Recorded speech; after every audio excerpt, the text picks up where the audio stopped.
স্ত্রীকে ভালো রাখার মানেই ভালো খাবার আর বাসস্থান নয়, তার আত্মিক বা মনের শান্তিটা খুবই জরুরি। সবাই বিলাসিতায় সুখী হয় না।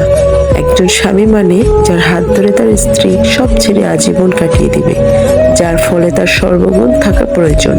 অথচ সমাজ স্ত্রীর পেছনে লেগে থাকে তাকে জাজ করতে। আপনি জানেন না আপনার স্ত্রীর ত্যাগের গল্প, আপনার চোখের সে সর্বসুখী। এরকম হলে সমস্যা আপনার চোখে সাথে অন্তরের। আপনি আসলেই তাকে উপলব্ধি করতে পারেন না। একটা স্বামী শুধু জীবন সঙ্গীই নয়, বরং বাবা মায়ের স্নেহের অংশীদার, স্ত্রীর উত্তম বন্ধু।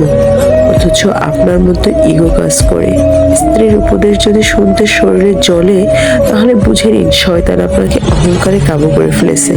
স্ত্রীর প্রতি যেমন স্বামীর কর্তৃত্ব রয়েছে, তদ্রূপ স্বামীর প্রতিও স্ত্রীর পূর্ণ হক রয়েছে। সংসার জীবনে কলহ আসবেই, কিন্তু সেই কলহে জবান দিয়ে যেন এমন কিছু বের না হয় যেটা সাংসারিক জীবনটাই বিষাদ করে দেয়। জীবন কেটে যাবে, কিন্তু আপনার এই মুখের বা জবানের কষ্টের ঘা কোনো মলমেই শুকাবে না। স্ত্রীর অনুভূতিগুলো তার হয়ে ভাবলে বুঝতেন তাকে। বিশ্বাস করুন, জগতের সব নারী ভালোবাসা, আদর, আহ্লাদের কাঙাল।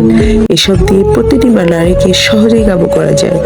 আপনি একটু ভাবুন, স্ত্রী পরিবার থেকে কেউ আপনার বিরুদ্ধে কিছু বললে আপনি মারাত্মক চটে যাবেন, হয়তো কোনোদিন শ্বশুর বাড়ি পা রাখবেন না। অথচ প্রতিনিয়ত আপনার স্ত্রীর সাথে এটাই হয়ে চলে। যেখানেই আপনি পারেন না ফ্যামিলি ছাড়া কাউকে আপন করতে, সেখানে তার উপর কিভাবে চাপিয়ে দেন। মেয়ে বলে মেয়ে বলে কি মানুষ না? আপনি যেই মায়ের সন্তান, সেও মায়েরই সন্তান, বরং বাবার রাজকুমারী। আচ্ছা, কোনো আইনে লেখা আছে একটা মেয়েকে এসব সহ্য করতেই হবে? না রাষ্ট্রীয় আইন আর না ইসলামিক শরিয়া। শরীয়তের দৃষ্টিতে নারীরা এহসান করে, না করলে বাধ্য নয়। স্ত্রীকে সম্মান দিতে শিখুন, কেননা আল্লাহর কাছে ওই ব্যক্তি উত্তম যে তার স্ত্রীর নিকট উত্তম। আমার কথা না, এটা হাদিসের কথা।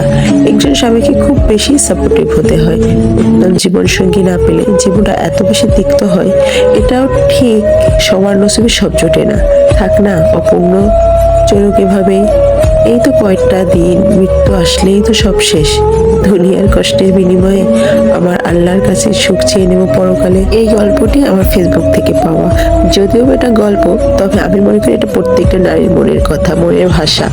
প্রত্যেকটা নারী চায় আদর, যত্ন, ভালোবাসা, কিন্তু তার বিনিময়ে তাদের কপালে জোটে শুধুমাত্র ঝাঁটা। আচ্ছা, নারীকে একটু যত্নে আগলে রাখলে কি হয়?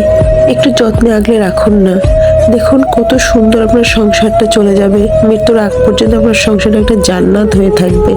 কি ক্ষতি যদি একটু তাকে আদর, আহ্লাদ, ভালোবাসা দেন সবাই। আমরা নারীরা তো শুধু একটু ভালোবাসারই কাঙাল। আমরা তো এতটুকুই চাই, এতটুকুই দিতে পারেন না? এই গল্পটি পড়ে আপনাদের কেমন লেগেছে মতামত অবশ্যই কমেন্ট বক্সে জানাবেন। আল্লাহ হাফেজ।